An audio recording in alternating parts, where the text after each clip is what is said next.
Hello welcome to my channel channel lifestyle. आज ये jeans पिंधि ready होती कौन पाई चलन देखा।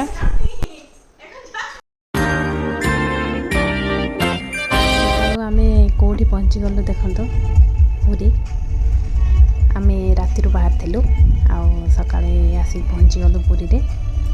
तो चलन जीवा पूरी सकाळ सकाळे आम मुह देखा देखु शोई किंतु निद सेमती गाड़ी तो भल हुए ये हूँ सकाल सकाल समुद्र भ्यू चलती दी दादू और नातनी गपसप टे सकाल सकाल समुद्र कूलिया पवन सहित गपसप चलती दादू नातनी गपसप सजा पर आम बाबा को डाकी चलू भाज मोर पैठ पानी पीदे आ पेट ठंडा टे करदे सकाल सकाल पैठ पानी आ पेट ठंडा पर बसीगलु टोटरे टोटर ओल्टा पटे बसीगली जहाँद्वारा कि मो चुटी सब उड़े दौर पवन में ओल्टा पटे बसले मजा ही पाईगलु। किसी समय पर आसी आम पहुँची गलु पुरी गोटे भल जगार जगन्नाथ मंदिर किसी अल्प किसी दूर माने जगहटा अच्छी। तो यहाँ हूँ देखो गौरहरी विहार बहुत सुंदर जगह आ बहुत भीड़ भी लगी ये लोक लाइन पूरा लगी रास्तार गाड़ी भी पार हो पार ना जहाँद्वारा कि गोटे गेट भी खोलीदे से आम भर को एंट्री कलु। एंट्री देखो श्री गणेश मूर्ति ये एत भीड़ अच्छी जे भर को जावाई टाइम लगुच। एबे चलन देखी ना भितर कौन कौन सब अच्छी कौन कौन रही बहुत भल जगह बोले आम आगु शुणी किंतु आसी तो नु एबे आसीचु आम देखी नबू कौन कौन अच्छी भितर चलन देखा।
देखिए जगह आम को तो बहुत भल लगे बहुत भीड़ भी होती आप देखिपुं आमको जावाई भी बहुत टाइम लगे वर्षा भी पड़ुची आमती लगे भिडियो आपने निहाती जनइबे आज भल लगी है लाइक शेयर सब्सक्राइब करदेवे आपण मैंने थे निश्चित आपने आसतु आप भी बहुत भल लगे टाटा बाय बाय।